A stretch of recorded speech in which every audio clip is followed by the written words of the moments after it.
We're pleased to be joined by BTN.com senior writer Tom Dienhart. 3 big impressions at every stop along the tour. You'll be able to see him throughout social media. Where are you starting here from Indiana? The wide receiving core, I think this may be one of the more underrated units in the Big Ten. As a matter of fact, I think the 1-2 tandem of Nick Westbrook and Simi Cobbs is among the best in the conference this year. Of course, Cobbs missed almost all of last year with the injury. He's back.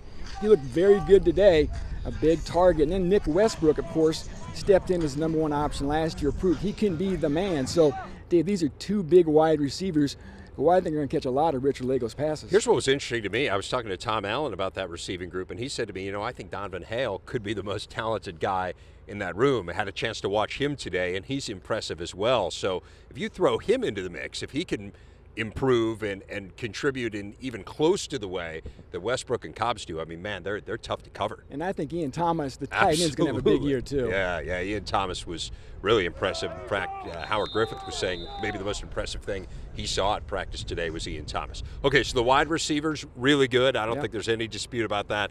What else stood out? An area of concern is the offensive line, I think. If that unit has got to come together, if all this skill is going to work. We know about the receivers, the running back, the quarterback. If these guys can't block, Dave, they're really going to struggle this year.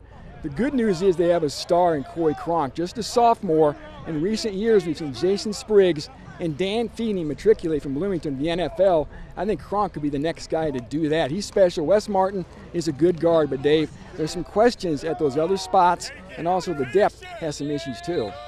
Yeah, that is very clear. I mean, it's clear that just based on observation, they're not at the level they have been in the past few years. Could they get to that level? Maybe they could, but that's going to be a challenge, no doubt about it. So offensive line, a question mark. What's the last thing? And then the defensive line, talking to Mark Hagan, the defensive line coach, before practice, he's got some issues. They got a big blow earlier this week when Niles Sykes, it was announced, was going to miss the year with injury.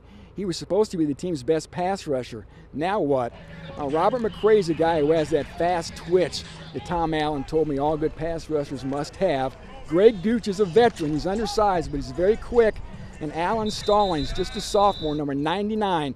That's a guy that Allen pointed out to me that could be a guy in time could provide a pass rush. Yeah, Alan Stallings, a guy I've been watching since he was in high school. He's from the town that I'm from in Oak Park, Illinois. Man, he had a great high school career, as did Simi Cobbs also in Oak Park, Illinois. The other guy, Juan Harris, a freshman, enormous. He's clearly going to play. I mean, 360 pounds. He is a load, and he's a guy who I think can compress that pocket a little bit for them. Yeah, you always need to worry about conditioning with those freshmen who are that big, but you're right. If he can get a push up the middle, that certainly can make the guys on the edge that much more effective. All right, so 3 big impressions from Tom Dienhart. Again, we'll be doing this throughout the tour. Good stuff, Tommy D. Thank you, buddy.